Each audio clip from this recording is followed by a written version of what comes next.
Hello, I am Cassidy Amber Chapman and I am doing a series on my digital nomad journey for the first year that I am a digital nomad. So now we are on the part, we are many parts in, I don't know how many parts in.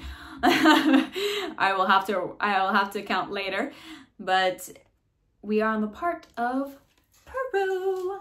So now that I'm leaving Colombia and I am sad, I'm so sad because I feel like I want to stay there forever and ever and ever, and I want to have the rest of my life there.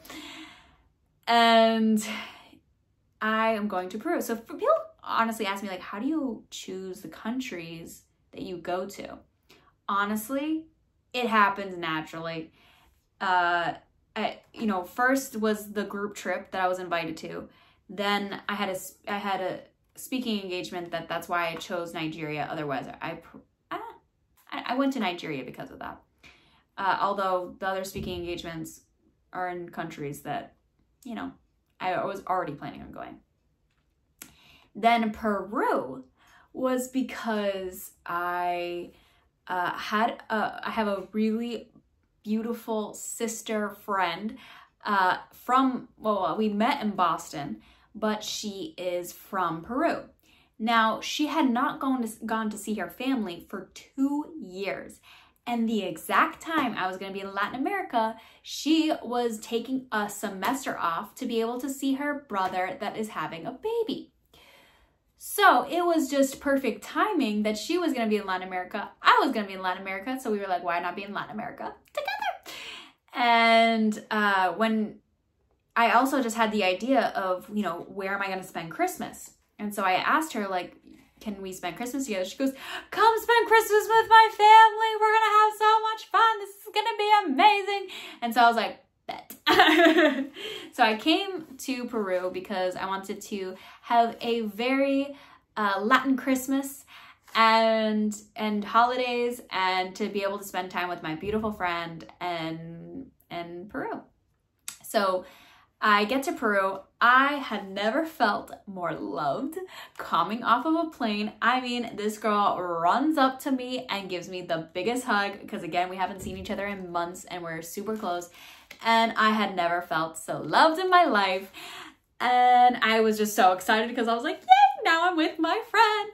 Again, I know I'm a solo traveler, but am I really a solo traveler? Because everywhere I go, somehow I either make a friend or already have a friend there. I don't know. So we went to go get food. Oh my God. I need to take a moment of silence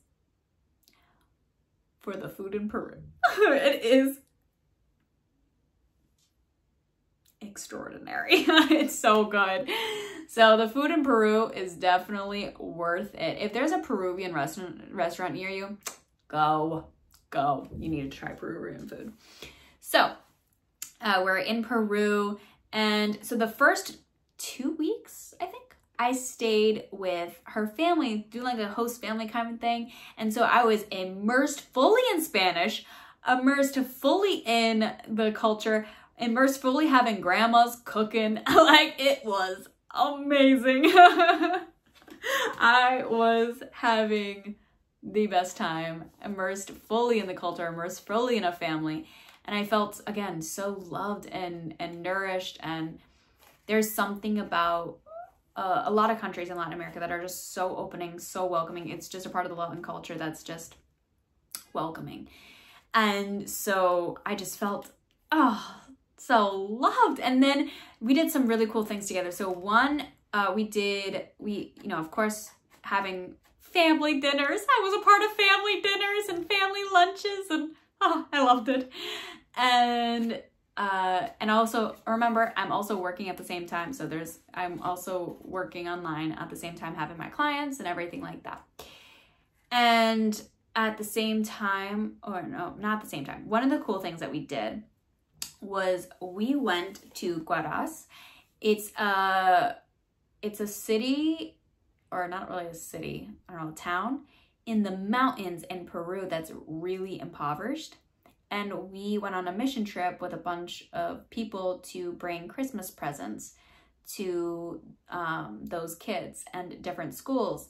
And oh my God, that was that was an experience beyond what I expected. It was so beautiful. I cried a bunch of times. There was some times where the kids, like, they didn't even know what a Christmas present was. You could tell, like, it was just, they hadn't even ever really seen it. And then some kids were like, oh, finally a Christmas present, I'm so excited. And we were bringing like soccer balls and they started playing, and we brought food, and so it was really beautiful.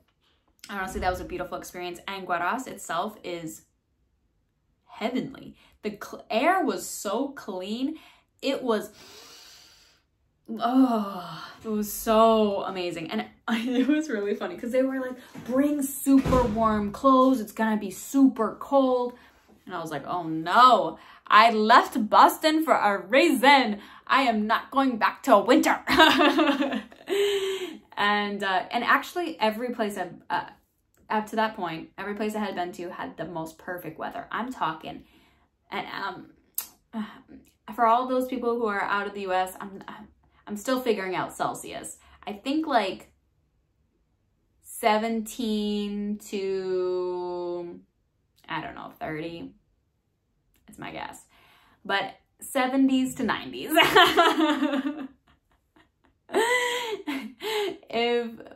Please don't judge my Celsius to Fahrenheit. I know I'm still from the US. From all those people that are watching this that are not from the US. So it was like 70s to 90s, perfect weather everywhere I was going. Like, it was mostly 80s, but oh my God, just chef's kiss weather everywhere I was going. So there was, in Guaras, they were like, it's gonna be super cold. Be sure to wear as much. I was thinking, oh no, this is about to be winter. I didn't bring any winter clothes. And we get up there, it's like literally 60s. I'm like, in Boston, this is a nice day. I was fine. I was totally fine. I had a sweatshirt, you know? I didn't need, like, they brought hats, they brought mittens as if it was the tundra. Like, and I was like, okay, I can definitely deal with this. And it was just so amazing. And just having so much beautiful soul time with my beautiful friend also was just so nourishing. And we went dancing. Oh, I went dancing in Colombia as well. Of course, I went to bachata because that was the whole reason that I chose Medellin. And so, of course, we were dancing bachata and salsa, of course. And then after the 2 weeks in La Molina, which is a part of Lima, we moved to Miraflores.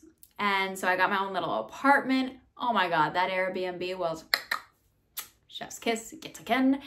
And this was, again, the first time I was cooking for myself in a while. So first time in Colombia, we were eating out and we had a private chef. In Nigeria, I had a private chef. And then in Colombia, I cooked for myself, which was really nice. And then for those 2 weeks at the host family, I was, drum roll, eating grandma's food. So I hadn't really cooked for myself for much. So I had a little kitchen for myself. I had also a space to work a lot, which was really great. I had a lot of inspiration in Peru. And now that we had moved away from the host family, she was living with her dad. That was super close. It was like a 5-minute walk. It was, being a 5-minute walk from your bestie is the best. So I was getting lots of inspiration, having a lot of clients. It was amazing. Because again, remember, this is months. And so I'm working as a digital nomad, but also it's interesting that you can still pick when you're working, but again, sometimes you can't, because there's clients that have very specific times, and of course you're still working as you're traveling. So for me, my clients and my business is still a very top priority while I'm traveling. It's because traveling at this point is just a lifestyle. I'm living wherever I am. And so in Peru, in Miraflores, I knew that we were in a pretty uppity city. And I just started searching for WhatsApp groups, because in in Colombia, I learned that you can find expat groups everywhere you go, which is pretty cool. So that's what I started to do. I started to look for all these groups, and she's like, how do you do this? Because I found all these places. She was like, I don't know anybody in Peru. I just know my family because I haven't lived here in forever.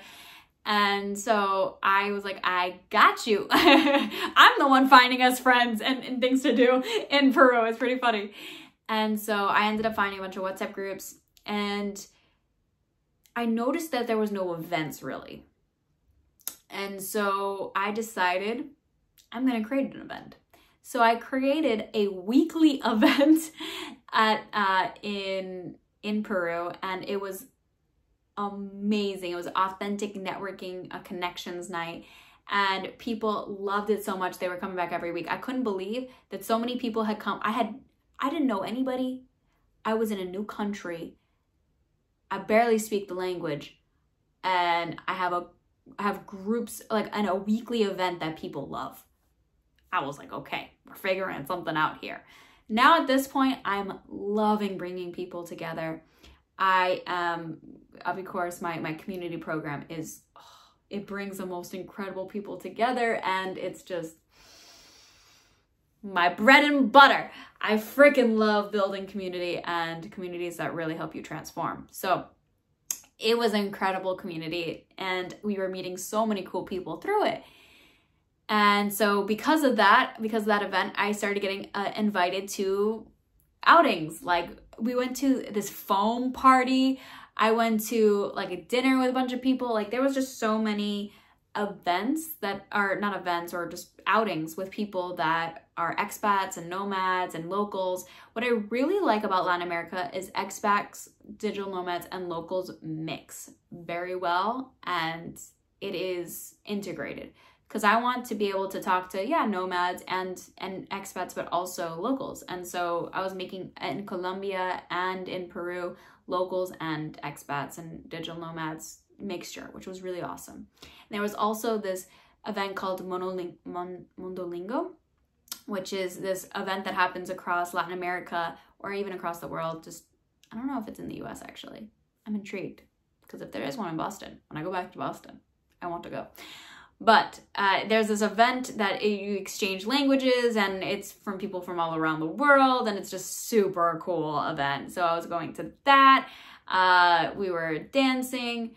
Let's see. It was just an incredible. The food. I can't even with the food. The food was so amazing. The food was so amazing. My phone got stolen while I was eating. Okay. And my phone got stolen. So I had to buy another phone, which was another interesting technology issue that I was having, but we continue to persevere. This, at this point, is my second phone that I have bought, and I've completely had to fix my computer, and that was wiped. So this is where we're at in the story. So Peru, let's see. I think that there was something that I was missing. So let's look. Oh, yes. And we went to museums and other outings that were really cool. I loved learning so much about the culture and so much about, the culture and the history and just how people live too, like what the lifestyle is like. So being with my friend was chef's kiss, the food, chef's kiss, Christmas. Oh, Christmas with a Latin family. Oh my God, I loved that so much. But it was very interesting and different. So in a lot of Latin cultures, you celebrate Christmas like the night of, like midnight of Christmas Eve. So at least a lot of Americans like myself, we celebrate Christmas on Christmas morning.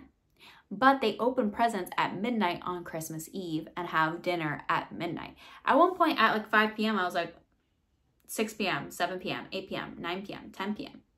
I was like, are we gonna eat? I'm starving. And I had no idea we were waiting till midnight to eat. It was very interesting. Or we had dinner right at 11, and then we opened presents at 12. And then there was like a Secret Santa. That was fun. And yeah, just having Christmas with my friend's family it was just amazing. I wasn't home, but I still felt I was having a family Christmas and I was a part of the family. Like, they were so welcoming, so loving. It was ridiculous. I loved everyone in that family. I was having a little bit of Spanish burnout. That has happened many times. And honestly, my Spanish burnout has been for real at some points. If anyone has learned second language, you know what I mean. So I was having a lot of burnout, but I mean, the people were just amazing. The Christmas. And then we started finding this open mic night that was absolutely incredible. Now that I'm starting to get back into music and starting to release music, and I'm, having some songs come out, I'm also practicing being able to perform those songs. And so when we found this open mic night had people who are playing instruments and stuff like that. It was all live performances. It was awesome. This guy named Chip, he was so encouraging. He made sure my friend got on the stage. He made sure that I got on the stage, and he was the most encouraging person I have ever seen in my life. He was like, don't care what anybody thinks. I mean, I was so scared. I didn't actually perform until the last night. So I didn't feel ready to perform my music, even though I have done it at previous open mic nights. This was just a different vibe. I felt like, not yet. I needed the background music, which I didn't have ready yet. So I was, okay. I had practiced these 2 songs before I had gone, and Chip had told me, yeah, I know those songs. He was just getting me to the night to be able to get there. Because when I got there, he was like, I don't know the songs. You're going to have to change to different ones, but I needed you to get here so that you would actually go up. And I was like, what am I going to do? So the Chip then was so encouraging. He was just like, let's just pick a song. It doesn't matter. You can sing la la la la la on the stage and it won't matter. So the first song that we get up on there, I forget the lyrics. Second song, I forget the lyrics. I'm singing some of it and then forgetting a lot of it. Singing some of it, forgetting a lot of it, and just dancing on stage. But you can hear him. There's all these videos of it. You can hear him in the back. He's just encouraging me. And he was just doing the same with my friend prior. And at this point, my friend had already left back to Boston. So there was a couple of weeks in Peru that I was by myself. Or again, not by myself, because now I had a whole community. So I had all these people to hang out with. And so when I was performing, he was just making sure I got up on stage and I was sharing whatever I had. And so I wanted to run off stage when I couldn't remember. And he goes, you're going to try one more time. And we tried a different song. And I don't know why, but I just was able to sing that song. Maybe it was just my nerves were gone and I had already messed up, so the worst had already happened. I don't know. But he was just behind me just saying, you got this, just sing whatever, And the last song, I felt much better about what I was singing and I was more into it, and I just gave it my all. And afterwards, I was kind of mad at him and I was like, I messed up on stage. And he gave me a big kiss on the cheek and a big hug. And he was like, you are perfect. You're going to get up on that stage. We're going to practice again and you're going to get back on stage. And at this point, I'm like mad and leaving. I'm like, no, I'm leaving. And he was like, he was like, well, no, we're practicing this week and then you're going to go up on stage. I said, actually, I'm leaving to the next country. And he was like, no. I was like, yeah. He was like, okay, the next time you come to Peru, we're practicing and you're going up on stage. I said, okay, next time I come to Peru, we're definitely doing that. So we were making all of these plans. I leave kind of frustrated. I was giving him some sass. But you never know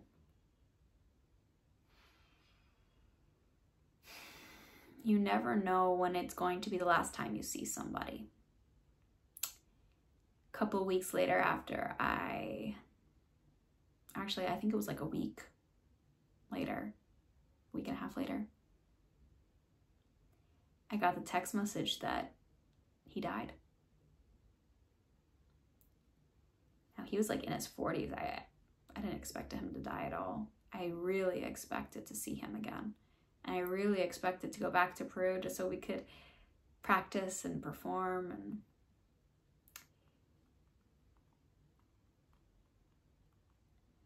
you never know when you're going to see someone again. And he was just filled with so much encouragement. And now I know I'm just going to go up on stage to practice and just do whatever in memory of him. Every time I go up to perform either my songs or covers or whatever it is, I'm just going to be honoring and thinking of him, the one who encourages you. Chip will be missed. One of the most incredible people I ever met. And may he rest in peace. I already know that he encouraged so many people before he left.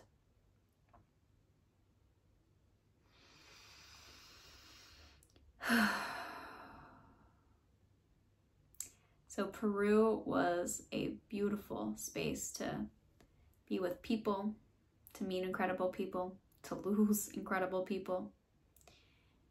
And next will be Chile.